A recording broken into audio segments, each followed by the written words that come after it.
Alrighty guys, so we have the 2.4 live stream and a lot of characters are coming out that are going to be very fun. It is the current hardest choice of all free-to-play, the hardest free-to-play choice of all time, I would say, because there are 4 separate banners to summon on. We have a Xiao rerun along with the new character Shenhe, as well as Yunjin. We also have the on the other side of things, the Zhongli banner, as well as Ganyu banner. So in a 6-week time frame, we have the most amount of banners we've ever had on any banner setup ever. So it's going to be a very hard thing to choose between them if you don't have all of them. And this video will hopefully give you some ideas on which ones you should go for. Jump into it.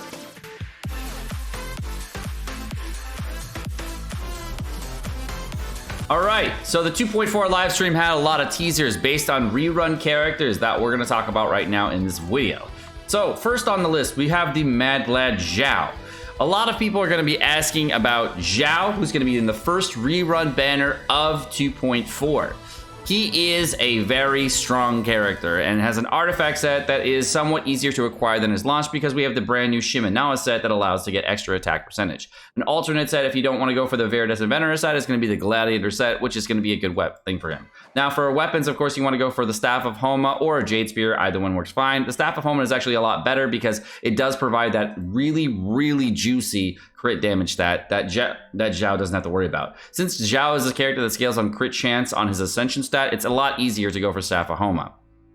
Now, the other weapons that are available for Xiao that are pretty decent are going to be the Lithic Spear, the Blackcliff Polearm, and the last one being the Deathmatch. Now, all of these weapons are extremely credible for him, but the Deathmatch is definitely the best 4-star option. So if you're fully free to play, the Deathmatch is not an option. So the only option you have for fully free to play is going to be a Blackcliff Polearm or most likely a Lithic Refined 1. And I don't think you're going to have that because the only way to get a Lithic Spear is by summoning on the weapon banner. So if you're free to play, you only have the Blackcliff Polearm. And if you're lucky enough to have another weapon like the Skyward Spine and you want to use that, unfortunately, the Skyward Spine is probably a better weapon on Xiao than the Blackcliff at Refine 1 for the overall DPS of the weapon, but only if you have a ridiculously high crit chance and crit damage stat. If you don't have that and your artifacts aren't so glorious that you've been farming them for about 7 to 8 months for a Xiao set, you're probably not going to be able to use this weapon. Talents for him, he's going to go 10, you're going to go use this as first, that's what you got to know. Okay, next thing for Xiao. People are going to ask, what is the thing for Xiao? Should I pull him and is he good? The thing that I've noticed about Xiao is that Xiao is one of those characters that is incredible, very fun, but a lot of people talk about him needing a new artifact set. And the thing is, Xiao does not necessarily need a new artifact set because one of the things about Xiao is that he is going to need, again, ridiculous artifact stats to actually work extremely well. And you're not going to want to farm that same set for him again. What Xiao actually needs is a support character. Because if you're free to play or a budget player and you want to farm out ridiculously good artifacts for Xiao, it's going to take you a very long time. So for Xiao, if you want to farm him out and you're going to be getting him fully done, if you're wondering if he's good for free to play, one of the characters that you're definitely going to want with him is Zhongli, who is in the following banner. So if you have a lot of Primogen, you've already built Topedia for Xiao and you have a lot of Primogen on the side, getting Zhongli on the side is one of those things that's going to be almost a necessity.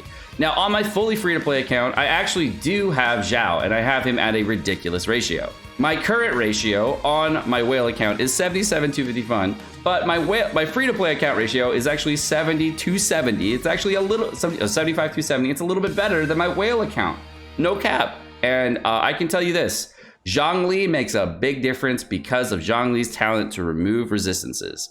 So one of the things that a lot of people go for is the elemental skill for Zhongli. This thing will have, of course, a shred that's going to lower 20% of resistances. This is not going to be 100% necessary for Xiao teams if you already have Mad Lad stats, but know that if you don't have Zhongli, you're going to wish you did really hard.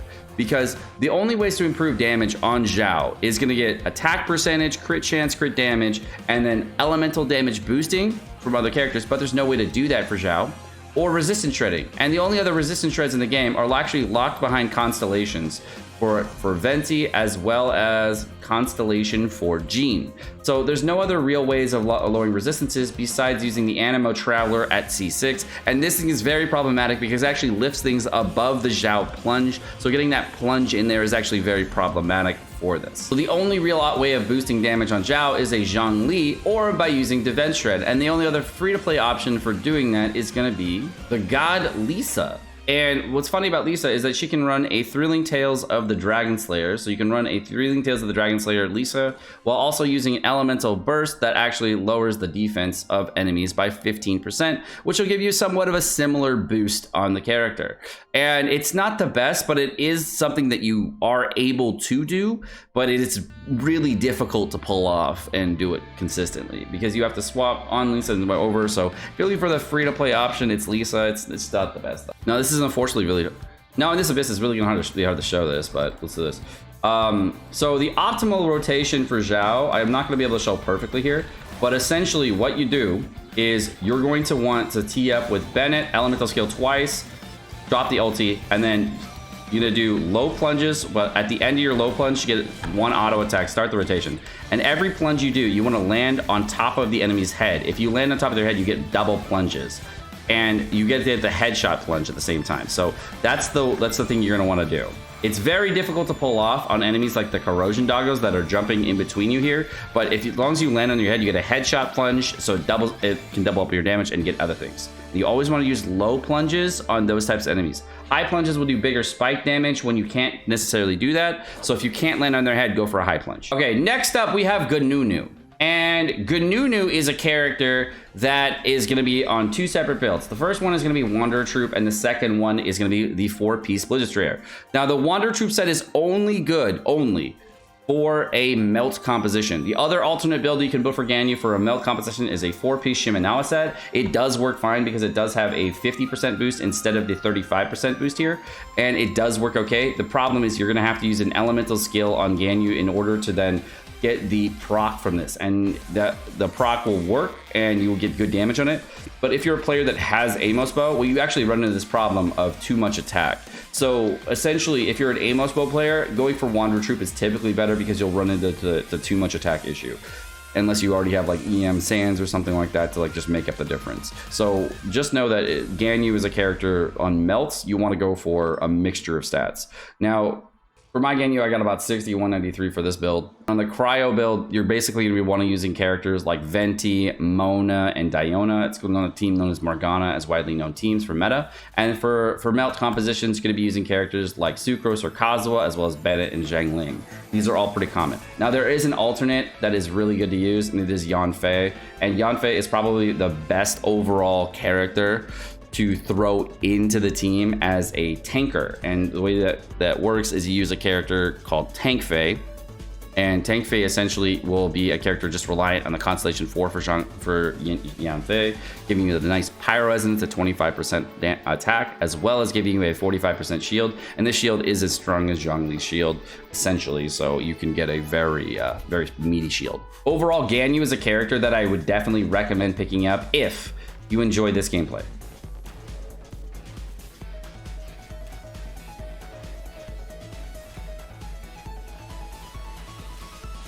But it does lots of damage. So if you enjoy that, that's great. But if you don't, then skip her. She does a lot of damage. Okay, so the way the rotation for Ganyu works is like this. You're going to use an elemental skill on Ganyu, Swirl Cryo, okay? Switch over to Pyro, use your Pyro setup, then get a Pyro rotation in, and then hit the melt. Okay, that's how a rotation works for Melt Ganyu, and you're just going to continuously do that over and over. But as you can see, as the rotation ends, you are going to run into some issues. So whenever that happens, at the end of a rotation, getting the second melt is problematic. So one of these things about Ganyu that a lot of people do is they end up going for a freeze build, so they don't have to worry about this situation happening as much, and it makes it so that you don't need healers as much to be strong. There's a lot of positives to it. All right, what do we got? 24, 267. Sure, that seems relevant. Here's the rotation. You're gonna start up like this. You're gonna then go into Mona.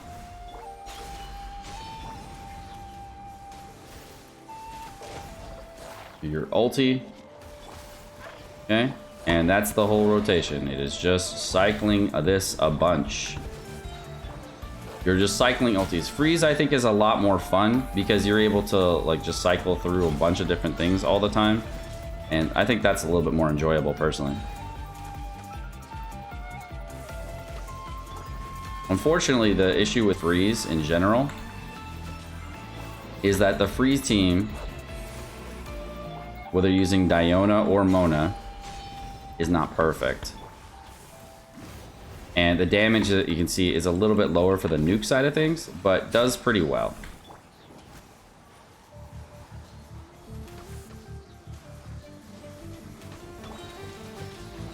It's definitely more fun than, I would say, the other build, because it's a lot more swapping, a lot more like mechanical gameplay that's all over the map, versus the melt build that's just going for a big number.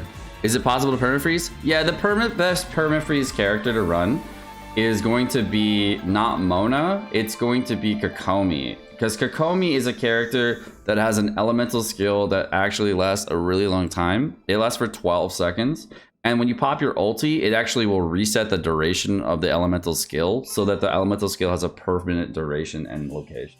So she's actually the best freeze team character to keep the freeze out. She's not the best for the damage, but she definitely just helps for like the healing component as well. So it's good. So the nice thing about 2.4 is that we noticed that there was a character that's going to be boosting normal charge and plunge attack for Shenhe, right? And if that's the case, the normal meta team for Ganyu is going to be with Diona, Ganyu, Mona, and Venti. So what Shenhe's going to do is actually going to change the meta for those teams and add in either Kokomi for more DPS, or you can actually use a prototype Amber Mona with your Ganyu and Shenhe on the team, and your composition is going to be those characters either plus Kazuha or Venti depending on what you're going to need. And that's going to be a really nice supporting character for Ganyu. So if you already have Ganyu, and if you're asking if you should summon for C1 Ganyu or summon for Shenhe, my recommendation is Shenhe. For Ganyu weapons, Ganyu is basically best in slot is going to be Amos Bow. If you do have a Skyward Harp, yes, that weapon does work well. If you're running by Thundering Pulse as well, yes, that weapon does work as well. They're just not as good as the Amos Bow. Of course, if you want to know for the free-to-play options, we have the other options, which is the Hama Yumi Bow, which is great for melt builds. We have the Blackcliff War Bow, which is great for both melt and freeze, but not as good as the Hama Yumi for melt, and not as good as the Prototype Crescent, which I don't even have right now, for freeze. So if you're looking for the best options for free-to-play, Prototype Crescent is for only freeze, Hama Yumi is for pretty much only melt, can work for freeze too, but Blackcliff's the all-rounder. So most common weapon is usually Prototype Crescent because a lot of people have Mona and Venti for their team compositions because they want the best weapon for freeze. So there's a little bit more we can talk about for Ganyu, but let's go into the next character, which is going to be Daddy. Daddy Zhongli. Daddy Zhongli is a character that is already freaking incredible. He's probably one of the best 3 characters in the game. Best characters being Kazuha, Bennett, and of course Zhongli at the end. The reason they're the best is because they're the characters that actually changed accounts very dynamically that allows you to like run infinite amounts of teams. So that's why they're so freaking good. So Zhongli is a must character in my opinion. For Xiao, definite booster for Xiao. He's a definite must character for the god Ito. And then he's really, really, really good for Hu Tao. Not necessarily a must because there are alternates now. There aren't really alternates for the other 2 I just mentioned. And he's also good for Klee, really good for Eula teams, decent for Raiden Shogun teams, very fun for some Yoimiya teams. And the only other shielder in Genshin that can even come close is the Tank Fae or Diona. And Diona, as to be honest, is kind of lackluster as far as a shielder. Really good as a healer shielder and booster, but not the best in general. So he's one of those tank gods that you definitely want to have. And with the stuff coming in 2.4, there's some enemies that are going to go around that. The biggest problem that Zhongli finds himself in is corrosion and things that go through shields. And nowadays, the easiest way to get around that is any Catalyst character carrying the Prototype Amber. Literally anyone, and it's totally free to do this. So, and there's no other good Catalyst to make in general. So this is just a great way to get around any type of like through shield mechanics. And this can be done on any Catalyst character that uses an ultimate, so it doesn't really matter what they use. And by getting a little bit less damage on one Catalyst character, it's not going to nerf your team's overall DPS by much, but yet just adding a little bit more healing. Zhongli is the big highlight rerun, I would say. If you don't have him, he's definitely a big pickup character. He adds a ton of flavor to your account and adds a lot more compositions. And is the only character in Genshin that actually provides Geo Resistance Shred, or Geo Resistance Shred at all, or Animo Resistance Shred. At C0, so definitely pick up. For Daddy Zhongli's artifacts, the only thing you gotta know is you're running Tenacity of the Millith, 2-piece Noblesse, 2-piece Petra, or 2-piece Millith. Any of those combinations for 2 set bonuses is great. I typically run 4-piece Millith because it's one of the few characters who can actually run the set. Yeah. And then for weapons, it doesn't matter. Pretty much every weapon works on him. He can run Blackcliff, Wavebreaker, Favonius Lance, Lithic Spear, etc. He can run anything. All right, next up we have Yunjin. Yunjin is probably the most common, most interesting character, I'd say, for 2.4, because she is essentially Badudu, but, you know, also a support that boosts your entire team. Now, for constellations with Beidou, the only constellation that actually boosts your team is going to be the Constellation 6 Beidou, which are those with Electro Resistance. And nothing else on Beidou's kit actually provides any kind of support value for your team. It is only boosting for Beidou's damage. So I'd say the number one thing about the character Yunjin is that she's really, really, really similar to Beidou, but it looks like she's going to be a character that is going to be better than Beidou. And if I had to guess, probably scales on defense like Albedo. And because the new artifact set is essentially a very, very strong set, if you haven't farmed it out, I definitely recommend it. If you wanted to equate how strong the set is, essentially defense percentage on the set is about 54% defense as well as 24% geo damage. But when you're looking at defense relation, what's really interesting is that defense percentage is almost the same as crit damage. Almost. And if you look at the percentages across the board, if you were looking for a lot of defense scaling characters for Ito and Albedo, defense percentage actually scales as hard, if not harder, in certain situations than crit damage.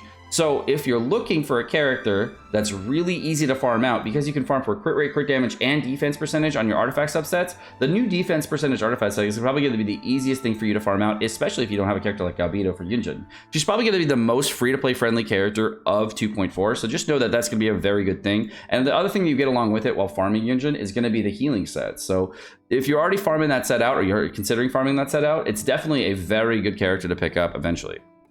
And the last character we're going to talk about is Shenhe. Shenhe is a character that I think is going to be very fun for 2.4 because it's going to be a cryo booster, from what I can tell, and also boosts normal and charge attack. So it looks like that's a very, very needed thing. Sub DPS nuker characters are very, very nice. There's actually not too many of them in Genshin. If we look at the overall character roster currently, the only ones we really have for sub DPS nuking characters are going to be kind of Rosaria. We also got Kaya at really high constellation for really good stuff. Ayaka is kind of a sub DPS. Eula can be a sub DPS. And Xiao can be a sub DPS, but he's kind of been now phased out by all the other characters in general. But there's not too many cryo nukers. But what Shenhe is bringing into the mix is, because it is a cryo booster, is more of a cryo mono team. Now, with Shenhe on any cryo team that you're gonna put out there, we have something that is actually already a cryo support out there in the world, which is Eula. And Eula is actually a completely free cryo support because she's gonna be a 25% cryo reducer. So you already have cryo shred on mono teams for this character. You also are gonna have a character like Ganyu to pull out damage, as well as characters like Ayaka in order to just do sub DPS damage, as well as, if you are lucky enough to have them, constellations that share a defense, but you know, most likely not. And of course, you have physical shred on Rosaria, which is not going to be good for this team at all. So you're going to have another character that's going to replace this, which is going to be, of course, Shenhe. And if you are a character that summons for only cryo waifus, because, you know, let's be honest, the only waifus in the game right now are, of course, all cryo, ripped to most other elements. It's the waifu element. So if you are looking for some frigid ladies, then of course, you can build your frigid ladies build. That's gonna do it for this video. My name's Sekapoko. Thank you so much for watching. I always enjoyed this video. If you guys did enjoy the video, of course, like, subscribe, all the fun stuff, and you have a wonderful rest of your day. Peace.